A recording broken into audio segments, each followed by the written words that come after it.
Բարև ձեզ, Factor TV հյուրը ազգային ժողովի քաղաքացիական պայմանագիր խմբակցության падգամավոր եւ падգամավորի տեխնացու Ծովինար Վարդանյանն է, ողջույն Կեմ Վարդանյան, Insider-ի հրապարակումից հետո, որ երբ 99-ին Սամվել Կարապետյանը ցանկացել է Ռուսաստանի ազնագիր ստանալ, այդ ժամանակ նրա անձնագրային գործում որպես աշխատանքի վայր նշված է եղել Ռուսաստանի անվտանգության դաշնային ծառայությունը կամ FSB-ն, իշխանականները սկսեցին պնդել, որ նա հետևաբար գործակալ է այդ կառույցի, արդյոք բավարար էր նման պնդման համար այդ հիմքը, ուժեղ Հայաստան պատրաստում է դատի տալ, մեջբերեն բոլոր այն մարդկանց, ովքեր Սամվել Կարապետյանի մասին այդ կեղծ տվյալը տարածեցին իրենց անունից, հայց է ներկայացվելու, ասում էր Նարեկ Կարապետյան։ Ես կարծում եմ, ես այսպես ասեմ, ես կարծում եմ սա ընդհանրապես փաստաթուղթն էր, որը հավաստեց այն, ինչը մինչ այդ ակնհայտ էր։ Հետևաբար չեմ պատկերացնում ում են դատի տալու, Insider բարբերականին են դատի տալու։ Չէ, ԿՊԱ-կանները ես ոնց հասկացա, ովքեր նման ովքեր կրկնում են բարբերականն են մեջբերում, թե ովքեր ենթադրություն են անում, շատ լավ, թող դատի տան, ես ինքս էլ համոզված եմ, որ բարբերականը ընդհանրապես փաստաթղթի հրապարակումներն էր, ինչ մինչ այդ ակնհայտորեն երևում էր։ Այսինքն մենք ապրում ենք մի ժամանակաշրջանում, որտեղ ջրերը պարզվել են եւ ակնհայտ է դարել, թե ովքեր են Հայաստանի Հանրապետության պետականության եւ անկախության կողքը կանգնած եւ ովքեր են այն մնացած, կարելի ասել, հիմնականում օտարածին եւ օտար շահեր պաշտպանող կարելի է նաև ագենտուրա ասել, թե ինչ անվանում կասենք, դա էական չի, բայց ովքեր որ չեն իրենց որևէ նպատակ չի բխում Հայաստանի Հանրապետության շահի պաշտպանությունից։ Ըստ այս հրապարակման նրա աշխատավայր նշված է եղել Ռուսաստանի անվտանգության դաշնային ծառայության ինչ-որ ինֆորմացիոն կենտրոն, դա բավարար է ասել, որ նա գործակալ է, մարդկանց ասածը դա է։ Դա բավարար է ասել, որ նա գործակալ է, իսկ ինչ պետք է լիներ, որ բավարար լիներ։ Ինչ փաստաթուղթ անհրաժեշտ, այսինքն եթե նշված է, որ մարդը այդտեղ է աշխատում, ես հակված եմ կարդալով բավարարվել, չգիտեմ, իրենց ինչ բավարարվածություն է պետք։ Եթե մարդը նշված է, որ այդտեղ է աշխատում։ Այսինքն դա փաստ է բավարար ձեր կարծիքով, որ նա այդ կառույցի գործակալ է։ Ես կարծում եմ եւ այդ փաստաթուղթը հիմք է, իսկ գործելավոճը եւ խոսույթը, որը ձևավորում է Սամվել Կարապետյանը, դա արդեն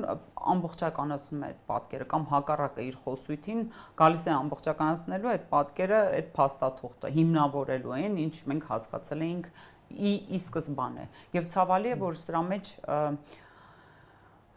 սրա միջով անցնում է Հայաստանի Հանրապետությունը եւ արդեն բավական երկար տարիներ է, որ մենք այս հարցի առջև կանգնած ենք եղել, ուղղակի այսպես ասեմ, երբ 2018 թվականին ժողովուրդը վերադարձրեց իր որոշում կայացնելու իրավունքը, սա դրա արդյունքում մենք կարողացանք արդեն պատկերը ամբողջությամբ տեսնել, որովհետև այսօր էլ այդ բոլոր այդ ուժերը, ովքեր չեն ծառայում Հայաստանի Հանրապետության շահին, իրենց հիմնական նպատակը հենց այդ ընտրելու իրավունքը եւ որոշում կայացնելու իրավունքը ժողովրդի ձեռքից հետ խլելն է։ Նրանք ասեցին իշխանության ձեռքի գործն է։ Հիմա սևացնելու այսինքն իշխանության ձեռքի գործը այլ երկրի պարբերականի հետ ինչ անշանակում իշխանության ռուսական պարբերական ընդ որում, որը իհարկե արտասահմանում է գործում ոչ Ռուսաստանում։ Իսկ ինչի է Ռուսաստանում չի գործում այդ պարբերականը։ Որովհետև չափազանց ժողովրդավարական պետություն է Ռուսաստանի Դաշնությունը։ Դա է եւ որտեղ էլ որ ուզում են, որ այդ ուժերը որ մենք հայտնվենք, ես կարծում եմ։ Եվ իրենք մեր եւ Ռուսաստանի Դաշնության հարաբերությունները, երբ ասում են գործընկերային, իրանք ճորտությունը խառնում են գործընկերության հետ եւ կարծում են, որ դու պետք է ճորտ լինես, եթե դու ասում ես, որ սա իմ ռազմավարական դաշնակիցն է, բայց ոչ, հակառակը մեր կառավարությունը հենց գործընկերային հարաբերություններ էլ ստեղծել է եւ դաշտ։ Ես հասկացա ձեր կարծիքը, որ խոսույթի համար եք դուք Սամվել Կարապետյանին մեղադրում ռուսական, այսպես ասենք, գործակալ լինելու մեջ։ Այդ որ խոսք է, ասում եք այս Insider-ի հրապարակումը եկավ հաստատելու նախորդը։ Այն որ ունեցվածքը այնտեղ է, հասկացանք ունեցվածքի մի մաս, բայց արդյոք դա խոսույթ չի էլի։ Ախր ունեցվածքը չի է այնտեղ, եկեք մի հատ հստակ հասկանանք, էլի, արդյոք դա Սամվել Կարապետյանի ունեցվածքն է ամբողջությամբ։ Մենք գիտենք, որ մի 2 տարի առաջ, եթե չեմ սխալվում, Ֆրանսիայի Հանրապետությունը Սամվել Կարապետյանի Ֆրանսիայում գտնվող վիլայի հանդեպ, հա, կալանքա դրել վիլայի վրա, այն հիմնավորմամբ, որ այդ վիլայի իրական սեփականատերը Գազպրոմն է։ Եվ դա ես չեմ ասում, դա բանա հրապարակային, այսինքն ինֆորմացիա է։ Դա նույնիսկ բանը վիլայի նախկին սեփականատերը տվել է հարցազրույց եւ դա համացանցում կա, այսինքն կարելի է մտնել եւ տեսնել։ Որին հարցնում են, ասում են դա ով է գնել, ասում է Գազպրոմն է ինձնից գնել, ասում է իսկ բանը, բայց ասում է դե յուրե ով է սեփականատերը, դե հա, ասում է դե յուրե Սամվել Կարապետյանն է։ Հիմա այստեղից հարց, իդեպ Սամվել Կարապետյանն էլ հիշեց, որ ինքը պահիտակ հիշեց, որ ինքը Հայաստանի Հանրապետության անձնագիր ունի, դա առաջի դեպքն էր, երբ ինքը հիշեց, որ անձնագիր ունի, եւ հղում անելով Հայաստանի եւ Ֆրանսիայի միջև 95 թվականին կնքված ներդրումների պաշտպանության համաձայնագրին դատի է տալիս որպես Հայաստանի քաղաքացի բանը Ֆրանսիայի Հանրապետության։ Ճկուն է։ Հիմա եւ երկրորդ անգամ էլ հիշել է, որ Հայաստանի անձնագիր ունի, երբ որոշել է բանը ընտրություններին մասնակցի, ցավոք պարզվեց, որ այո, նա նաեւ Ռուսաստանի Դաշնության քաղաքացի եւ հետեւաբար Այս ամենը եւ դա նշանակում է նա Ռուսաստանի գործակալ է, հա։ Դա չի նշանակում, բայց փաստաթուղթը դա է փաստում։ Որ գործակալ է։ Հրապարակված։ Եվ նաեւ իրեն բոլոր եւ երբ ասում ենք, որ այդ մարդը պատկերացնում եք, չէ, այսինքն ինքը որոշ կապիտալի տեղապահ է, երբ ասում ենք տեղապահ, դա նշանակում է այդ կապիտալը ինքը իսկապես պատանդ է այդ կապիտալին եւ այդ պետությանը, որ իր հետ այդ գործը անում է։ Հիմա ոնց կարող է այլ պետությունից նման կախվածություն ունեցող անձը գա որոշի, որ պետքա ղեկավարի Հայաստանի Հանրապետությունը, այդ որտեղ է տենց բան գրված, էլի, այդ որ տրամաբանությամբ, որտեղ է արդարությունը։ Ազգային բարերար է, ուզում է 300,000, չէ, 500,000 ադրբեջանցիների Հայաստան գալու process-ը կանխել, կներեք, եւ մենք տեսանք նրանց կուսակցության էջում արհեստական բանականությամբ գեներացված տեսանյութ, որտեղ հայկական ընտանիք է եւ ադրբեջանցիները մտնում են իրենց իրերն են դասավորում այդ տուն, այսինքն ըստ դրա, եթե դուք մնաք իշխանության, ադրբեջանցիները այդպես գալու են հայերի տներն են մտնելու, հայերեն դուրս են հանելու եւ բնակվելու են։ Այդ ապագան է ձեզ հետ սպասվում։ Ինչքան կարելի է Հայաստանի Հանրապետության քաղաքացուն դնել ներողություն բառիս համար հիմարի տեղ եւ այդ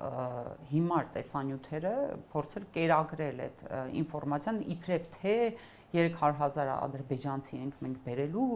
իբրև թե մենք թրքացման ենք գնում, իբրև թե մենք չգիտեմ ինչ ենք անում եւ այդ արհեստական բանականությամբ ստեղծված այդ տեսանյութերը, որոնք ուղղակի աբսուրդ են։ Այս մարդիկ, ովքեր չեն ծառայում Հայաստանի Հանրապետության շահին եւ իրենց որևէ քայլ չի բխում Հայաստանի Հանրապետության շահից, ազգային անվտանգության սպառնալիք են։ Եվ այս դիտանկյունից պետք է նայել։ Եվ այո, հունիսի 7-ը այդ են կարելի ասել բեկումնային կետն է, որտեղ պետք է Հայաստանի Հանրապետության քաղաքացին որոշի ինքը ուզում է ապրել իր կայացած որոշումների հիման վրա, ուզում է ապրել անկախ Հայաստանի Հանրապետությունում, ուզում է ապրել պետականություն ունեցող Հայաստանի Հանրապետությունում, թե ուզում է լինել կախյալ եւ հերթական անգամ այսպես ասեմ, մեր քրտինքն ու արյունը մատաղանել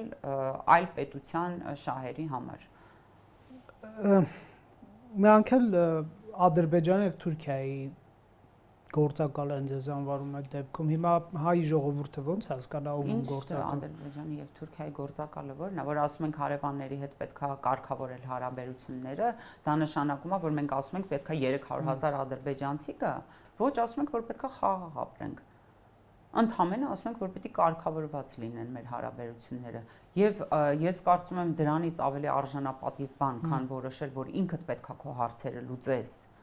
առանց որևէ երաշխավորի, չգիտեմ, պապայի անունը ինչ ուզում են թող դնեն, հա։ Դրանից ավելի արժանապատիվ բան եւ ավելի պետականություն եւ անկախություն ցուցադրող եւ դրսեւորող վարքագիծ, ես կարծում եմ գոյություն չունի։ Այո, եթե ես խնդիր ունեմ իմ հարևանի հետ, ինձ պետք չի երրորդ կողմ։ Ես ինքս կարող եմ խոսել, ես ունեմ այդ ուժը եւ սուբյեկտայնությունը ինքս իմ հարցերը լուծելու, որովհետեւ կամայական երրորդը երբ գալիս է մտնում այդ երկու կողմերի արանքը, ինքը իր շահերի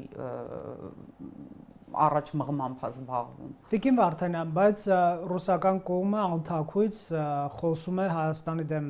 տնտեսական հնարավոր քայլերից, բացասական քայլերից, տեսակ Լավրովը ասում է, որ ԵՏՄ առաջիկա նիստում Հայաստանի կարգավիճակի հարցն է քննարկվելու, Սամվել Կարապետյանը խոսում է Ռուսաստանի հետ հավանական տնտեսական պատերազմից, եթե դուք ընտրվեք, Պուտինը ակնարկում էր գազի հավանական թանկացում։ Օրինակ ձեզ համար զարմանալի չի, ինչու է Սամվել Կարապետյանի խոսույթն ու Լավրովի խոսույթը նույնը։ Ես չգիտեմ, ես էլ ենթադրություն ունեմ, որն էլ հիմնավորում ունի։ Ձեր կարծիքով, չէ, ոչ թե կարծիքով, այլ ինչ երաշխիք եք տալիս Հայաստանի քաղաքացիներին, որ այդ տնտեսական պատերազմը չի լինի եւ եթե նույնիսկ լինի, այսինքն դուք չեք որոշում Պուտինը ինչ միջոցառումներ կիրառի, ինքը կիրառի, գրպանին չի հարվածելու, Հայաստանի տնտեսությունը չի փլուզվելու եւ այլն։ Ես տամ երաշխիք, որ օրինակ եմ ասում, չէ, դուք նկատի ունեք, ես տամ երաշխիք, որ չի լինի, այդ չի լինին կախված չի, չէ, Հայաստանի Հանրապետությունից, այսինքն եթե դուք ասում եք մի իրավիճակ, որտեղ Ռուսաստանը որոշի, որ պետքա Հայաստանի հանդեպ ինչ-որ գործողություններ, այդտեղ երաշխիք տալ, որպես այդպիսին այլ երրորդ կողմի մասով երաշխիք չեմ կարող տալ, ես կարող եմ տալ երաշխիք իմ գործողությունների որպես կառավարող ուժ մասով, ասելով, որ Ռուսաստանի Դաշնության հետ մենք որևէ խնդիր չունենք շարունակել եւ տնտեսական համագործակցությունը եւ քաղաքական համագործակցությունը, այսինքն որը տեղի է ունենում երկու պետությունների միջև եւ այս մասով երաշխիքը այն մեր բալանսավորված եւ բալանսավորման քաղաքականությունն է եւ էսա դրանից ավելի մեծ երաշխիք չի կարող լինել, քան ուղիղ խոսակցությունը երկու պետությունների միջև։ Իսկ եթե Ռուսաստանը գնա այդպիսի վախեցնող կամ իրականում այսպես ագրեսիվ տնտեսական պատերազմ հիշեցնող քայլերի, արդյոք Եվրամիությունը, Միացյալ Նահանգները մեզ աջակցելու են, որ մեր տնտեսությունը չփլուզվի կամ կառավարող ուժ որպես դուք ունեք պլան B։ Ես կարծում եմ, որ համապատասխան կառույցները ոչ միայն այս հարցի շուրջ, ընդհանրապես կամայական սցենարներ, վատագույն սցենարներ եւ ոչ միայն տնտեսական, այդ թվում, չգիտեմ, անվտանգային բոլոր սցենարները բնականաբար դիտարկվում են, մշակվում են, գնահատվում են եւ նաեւ ճանապարհներն են նախանշվում, ինչպես պետք է պետությունը գործի։ Այս մասով այս կարող եմ պատասխանել, վստահ եմ, որ այդպիսի, այսինքն քայլեր արվում է եւ այս գործողությունները արվում են մեր համապատասխան կառույցներում։ Շատ լավ, հարցին մի հատ բան էլի, այս հարցին ուզում եմ էլի անդրադարձ տանել, այսինքն երբ մենք խոսում ենք, այսինքն երբ մենք ասում ենք, որ մենք ուզում ենք անկախություն, ուզում ենք պետականությունից, ուզում ենք մեր խաղաղությունը, մեր կարգավորված հարաբերությունները, մեր երեխաների բանը ապագան կառուցել քաղաքակիրթ եւ դեպի զարգացում գնացող պետությունում, այստեղ միանգամից Սամվել Կարապետյանը բերում է հարցը, որ հա դե որ տենց է հեսա պատերազմը սկսելու Ռուսաստանի հետ տնտեսական, այսինքն սպառնում է կամ լինել ածանցյալ պետություն, կամ լինել Ռուսաստանի ածանցյալ պետություն, ինքը դա է առաջարկում, կամ ասում է թե չէ տեսեք ձեր հետ կլինի սա, դա սպառնալիք է։ Ոչ թե սպառնալիք է, այլ ասում եմ մենք ԵՏՄ-ում ենք գտնվում եւ դուք հայտարարում եք, որ գնալու ենք դեպի Եվրամիություն։ Սա ինչքանով ողջամիտ այսպես գործողություն է։ Բացահայտում, այ ես չգիտեի, գիտեք, որ մենք ասել ենք, որ մենք ուզում ենք, ասենք, եվրոպական ստանդարտներին համապատասխանող։ Չէ, մեր տնտեսությունը կապված է Ռուսաստանի հետ, բայց մենք ասում ենք, որ գնում ենք Եվրամիություն պատրաստ չլինելով գնալուն, պատրաստ չլինելով տնտեսապես խելամիտ քաղաքականություն։ Ես կարծում եմ, որ Հայաստանի Հանրապետության կառավարությունը շարժվում է շատ բալանսավորված եւ որ պահին որ դա այսպես ասեմ,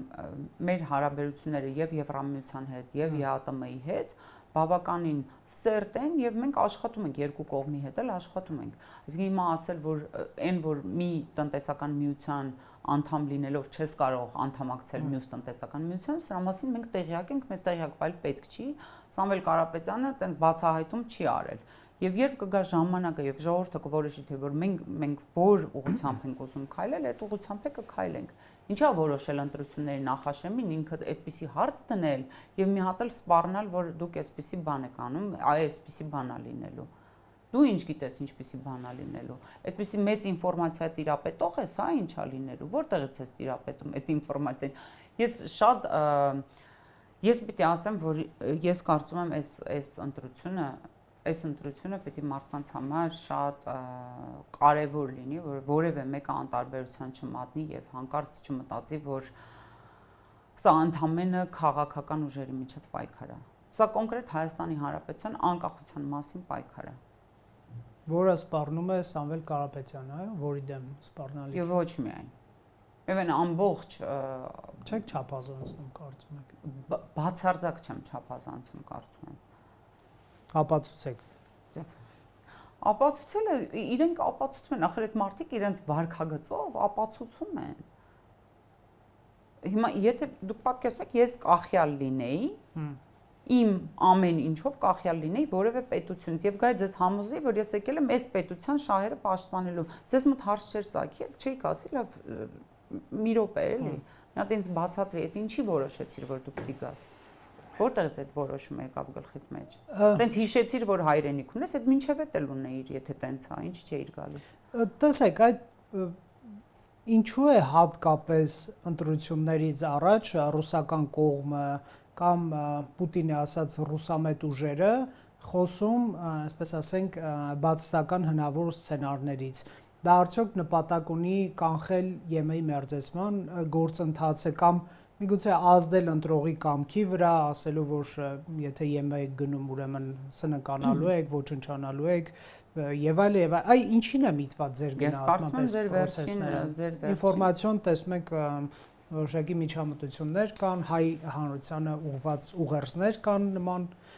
կերպ։ Ես կարծում եմ վերջին տարբերակն է, որպեսզի քաղաքացին մտածի, որ այ եթե ինքը չգնա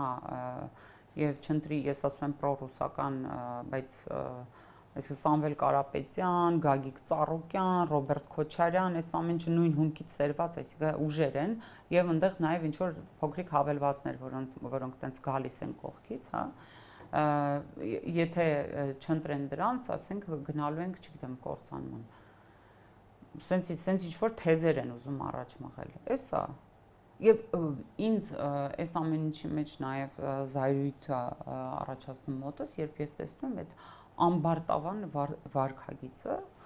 բացարձակ պատկառանք չկա քաղաքացու հանդեպ, այսինքն մտածել, որ քաղաքացին այն աստիճանի չի տիրապետում իրավիճակին եւ չի կարող անալիզ անել ինքնուրույն, որ կարելի է այդ AI-ի բաներով, AI-ով ստեղծված վիդեոներով եւ 300,000-անոց թեզերով ադրբեջանցիների մասին մարդկանց շփոթության մեջ գցել։ Տեսեք, գլխավոր դատախազությունը հրապարակում է արել այսօր, որ Արադ ցեմենտ ընկերության մասնավորեցման գործընթացում հայտնաբերվել են մի շարք խախտումներ, շատ երկար է, ես հիմա չեմ կարող ամբողջությամբ ընթերցել, Factor TV-ում առաջարկում եմ հեռուստադիտողներին ընթերցել եւ վարչապետը խոսում էր դրա բռնագանձման հնարավորությունից հօգուտ պետության, դասական քաղաքական հետապնդում չի։ Բացարձակ Ինչ դասական քաղաքական հետապնդման մասին է։ Խոշոր գործարար։ Եթե իրավական գործընթաց է տեղի ունեցել եւ արդեն իսկ հայտնաբերվել են խախտումներ, օրենքի խախտումներ, իրավական գործընթաց է, ինչի դրա մասին հայտարարել դառնում է քաղաքական հետապնդում։ Ծառուկյանը ակտիվացավ եւ այստեղ խնդիրը գիտեք որն է, որ բոլոր այդ երագլուխ կուսակցության, պատերազմի երագլուխ կուսակցության գլուխները, նրանցից ներքև կանգնած անձինք եւ նրանց հավելվածները բոլորը գնացել են որոշ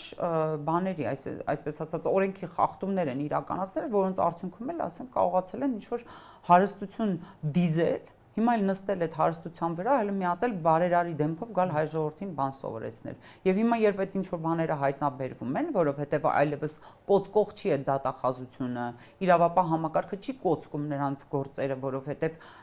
բաների մեջ չի, այսպես ասած, կապերի մեջ չի իշխանության հետ այդ ամեն ինչը, պարզվում է, որ դա քաղաքական հետապնդում է։ Տեսեք, Տիկին Վարդանյան, այդ գործակալների թեմային վերադառնալով, հա, վարչապետը այսօր ասում էր պատերազմի եռագլուխ կուսակցությունը անվանափոխվում է լրտեսական եռագլուխ կուսակցության, մոտավորապես այդպիսի մի բան, հա, բայց ստացվում է ձեր իշխանության օրոք մենք չունենք պետական իմունիտետ, քանի որ ժողովրդավարական process-ի մասնակցում են ըստ ձեր որակումների գործակալներ եւ լրտեսներ եւ Ռուսաստանի ագենտուրա, որը կարող է շատ հեշտությամբ գալ իշխանության, արհեստական բանականության, ինչ-որ տեսանյութերով մանիպուլացնելով հանրային կարծիքը կամ Լավրովն ու, չգիտեմ, Պեսկովն ու այն մյուսները այնտեղից սպառնան, որ եթե Փաշինյանը մնաց կամ եթե Եմեն մերձեցակ Հայաստանը կկործանվի, այսինքն հանրային գիտակցության վրա ազդելով, հա, որոշակի ուղղորդելով ընտրողի կամքը, որ ադրբեջանցիներն ու թուրքերը կլցվեն Հայաստան, եթե հայրենասերները չընտրվեն իրենց բնորոշմամբ, ստացվում է դուք այս ժողովրդին անպաշտպան եք թողել, այսինքն գործակալները ազատորեն ոչ միայն շրջում են, այլև հավակնում են իշխանության գալ, միլիոններն ու միլիարդները ծախսում են, եւ դա բաց ափաշկյարա, ինչպես ասում են, եւ դուք ժողովրդին ասում եք, հարգելի ժողովուրդ, թույլ մի տվեք մեր անկախությունը վերանա։ Ես բացարձակ այդպես չեմ տեսնում իրավիճակը։ Ես կարծում եմ, որ իրավապահ համակարգը օրինակ եմ ասում ընտրակաշառքների մասով բավականին ակտիվ աշխատում է եւ օրենքի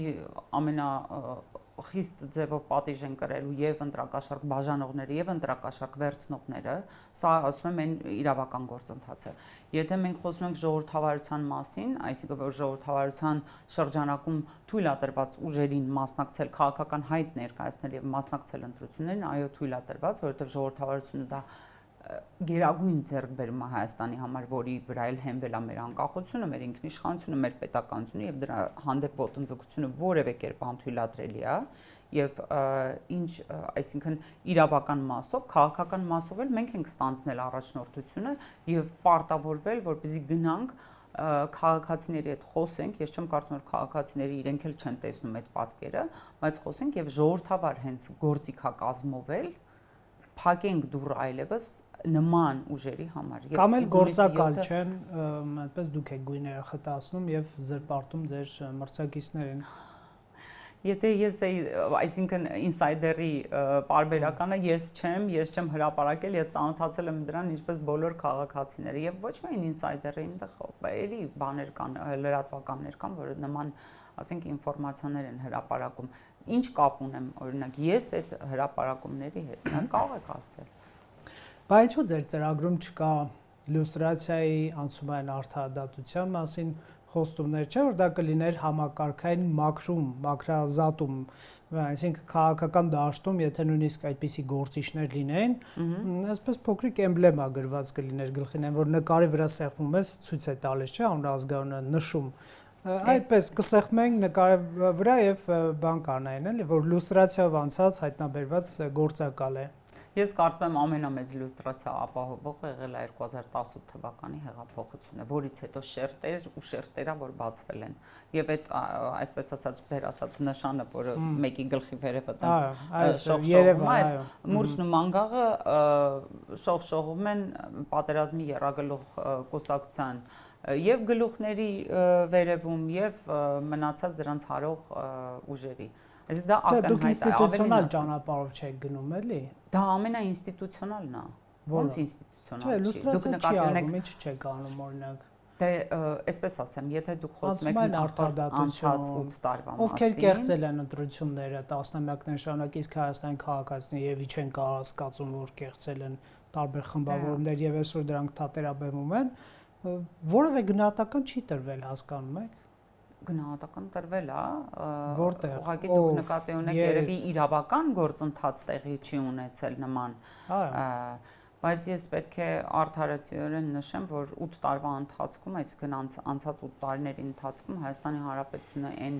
PC իրավիճակներով անցել եւ ես խնդրում եմ չմոռանալ նաեւ Հայաստանի Հանրապետության վիճակը 2021 թվականին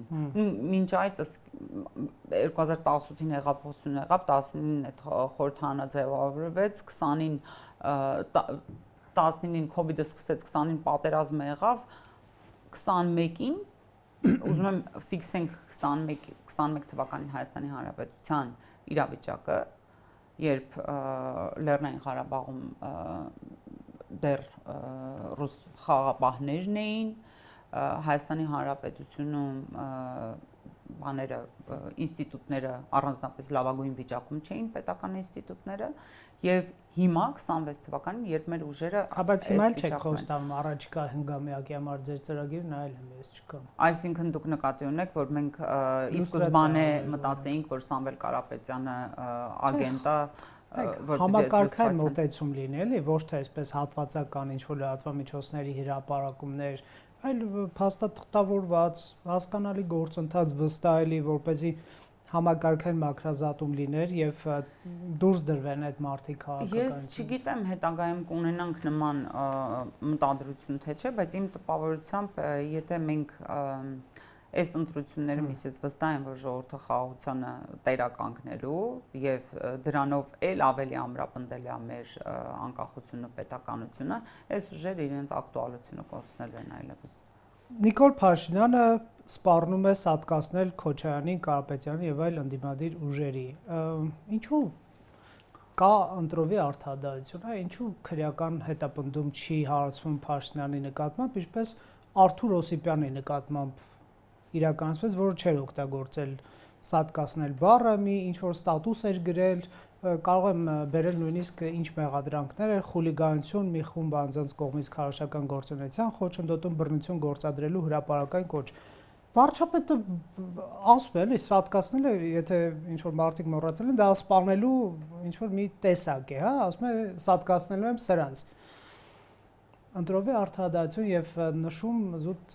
մենք դատապարտում ենք իդեպ նման հայտարարությունները լինի իշխանությունից ընդդիմությունից եւ կոչ ենք անում չօգտագործել, բայց զուտ հարցը բարձրացնելու համար հարկադրված է այդ բռնության կոչը վերահրապարակել։ Գիտեք, ես կարծում եմ, որ Քարոզարշավի չեմ հիշում որերորդ օրներ, երբ Ռոբերտ Քոչարյանը որոշեց, որ պետքա բայց չէ՞ որ դուք Ռոբերտ Քոչարյան չեք։ Չէ, դուք ավելի լավ եք ձեր պատկերացմամբ։ Իմ պատկերացմամբ չէ, ես ուրիշ եմ։ Լավ վատը թող մնացած մարդիկ դատեն, բայց որ տեսակի առումով ես Հայաստանի Հանրապետության քաղաքացի եմ եւ անկախության ու պետականության կողքն եմ կանգնած, առնվազն այդքանով տարբերվում եմ այդ մնացած ուժերից եւ իրանց գլուխներից։ Ինչ վերաբերում է նրան, որ երբ փոխվեց խոսույթը եւ ինչի փոխվեց այդ խոսույթը, որպեսզի մենք հիմա քննարկենք խոսույթը։ Հա, բայց թող չփոխվի, վարչապետն է ասել։ Եթե ասում են սադրեց, ինչ որ մի կին եկավ ասել դու հանձնել ես եւ թող չսադրվեր։ Դե հիմա գիտեք ինչ եք ասում եք Հայաստանի Հանրապետության վարչապետի ուսերին դրված է այս պահին եւ ես կարծում եմ իր ուսերին է անձնապես դրված այս պահին, որովհետեւ ինքն է մարմնավորում Հայաստանի Հանրապետության քաղաքացու ընտրությունը, այդքան մարդ գնացել ընտրել է այդ վարչապետին, ճիշտ է։ Ինքը մարմնավորում է Հայաստանի Հանրապետության քաղաքացու ընտրությունը, քաղաքացու որոշում կայացնելու իրավունքը։ Հիմա իր ուսերին դրված է մի հատ հարց տանել Հայաստանի Հանրապետության ամրապնդել անկախությունը, պետականությունը կամ եւ տեսնում է այն ամբողջ ոհմակը, ներողություն, եւ տեսնում է այն ամբողջ ոհմակը, չգիտեմ որ երկրներից, այսպես ասած, ժամանած վարձկանների, ովքեր եկել են հոշոտելու հերթական անգամ եւ մեր ժողովրդավարությունը եւ ընդհանրապես Հայաստանի Հանրապետությունը մատաղանելու։ Եվ ներողություն, եւ երբ այդ ժամանակ մենք ասում ենք, որ վարչապետն ասեց կսատկացնեմ ես ինչի։ Ասում եմ բանտ նստեցեք, թող իրավական գնահատականը առան, ոչ թե ասի կսատկացնեմ կլինի, իրավական գործընթացի արդյունքում էլ կնստեն այդ մարդիկ եւ ես կարծում եմ հեռու չեն այդ ժամանակները, երբ այն արդեն իսկ գործած մեղքերի համար ըստ իս կարող է եւ գործընթացներ լինեն։ Ուղղակի ոհմակները սովորաբար իրավական գործիքակազմերով են չեզոքացում եւ ոչ թե երկրի ղեկավարի կողմից սատկացում է, եթե իհարկե դրանք ոհմակն են, դա ձեր շատ լավ, դուք ուզում եք ասել քարոզչության ընթացքում որևէ քաղաքական ինչ-որ խոսույթ դա բռնության կոչ է, բռնության սպառնալիք է։ Ես ձեզ առաջարկում եմ դիմել համապատասխան մարմիններին բռնության սպառնալիքի կոչի մասով։ Սա հանցագործության մասին հաղորդում էր, այո։ Այսինքն ընդդիմության որևէ ներկայացուցիչ կարող է սատկացնել բառը օգտագործել ձեր որևէ անձի նկատմամբ, հա, պատգամավորներից։ Դե եթե օքեյ է, նրանք էլ քաղաքականն է, այսպես հայտարարություն կարող են անել։ Սատկացնել քպականներին եւ չեն նստի պետական եւ ազգային հասկացանք դավաճան են, ռսամետ են, ստրուկ են, հասկացանք մենք խոսենք խոսույթի մասին, ձեզ այսօր է դա հետաքրքրում։ Հա, ասում եմ, կարող են ընդդիմադիրներ կարող են ասել սատկացնել։ Եթե դուք այդտեղ հայտնաբերել եք խնդիր, ես առաջարկում եմ ինքներդ դիմեք դիմեք որ դուք չեք հայտնաբերել խնդիր։ Ես գիտեմ այնտեղ գլոբալ խնդիրը որտեղ է շանգլուխը թաքնված եւ հետեւաբար չեմ կարող կենտրոնանալ բանա խոսույթի վրա եւ հիմա այդ խոսույթի մասին զբաղեցնել եթերը ասել է վարչապետը Տիկին Վարդանյան։ Իսկ եթե մի դիմադիր լիներ, կասեք, այ տեսեք, ուզում են մեզ սատկացնել, բռնեք հարգելի իրավաբան։ Աջապայանը հիշում եք, որ զենքի թե չգիտեմ ինչի հեղաշրջման չէ զենքի չէր, հա, կոչ էր արել այս դատարանի որոշման։ Եվ ինքն էլ ասում էր, այո, ես հեղաշրջման կոչ եմ արել։ Վարչապետն էլ սպառնում է սատկացնել։ Սատկացնելուն։ Ինձ կմեջ բերեք, ես չեմ լսել, ինձ ուղղակի հետաքրքիր սատկացնելն էլ այսօր քրեական իմաստով հետապնդել։ Հիմա կարող է դուք մեջ բերում եք անում ինչ-որ միտեղից եւ հատվածական։ Ես անկեղծ ասած չեմ լսել այդ խոսույթը եւ հետեւաբար չեմ ուզում խորանամ։ Դուք հիմա բռնել եք այդ դրապոչից, ասում եք վարչապետն ասել է, լսել եք ուղղակի նպատակահարմար չեք համարում։ Եթե ես լսած լինեի, չէի ասի որ չեմ լսել։ Ես չեմ լսել դա, ուղղակի ասում եմ ընդհանուր դրա համար ընդհանուր եմ պատասխանում։ Եթե լսած լինեի, կմեջ բերեի թե ինչ է սկզբում ասվել, ոնց է այդ ասվել եւ հետո ինչ է ասվել։ Ցրեցիք, հասկացա, շնորհակալ եմ։ Ես ցրելու բնավորություն ինչպես տեսնում եք չունեմ։ Դատապարտում եք սատկացնել բառի։ Ես ընդհանրապես որևէ բռնության կոչ դատապարտում եմ։ Եթե սրա մասին է հարցը։ Իսկ սատկացնել բառի կիրառումը դատապարտում եք թե ոչ։ Ձեզ սատկացնելն է հետաքրքիր։ Այո, հենց այդ բառը, այո։ Սատկացնել բառը, որ նայած որ կոնտեքստում է ասված, եթե դա քաղաքական է, ես ասում եմ, դուք ինձ կոնտեքստն ասեք, ես ասեմ, այդ ոնց է ասվել։ Լավ, արդեն կերկար շնորհակալություն ասել եմ, բայց կոնտեքստը Factor TV-ում հյուրընկալել ենք Ծովինար Վարդանյանին։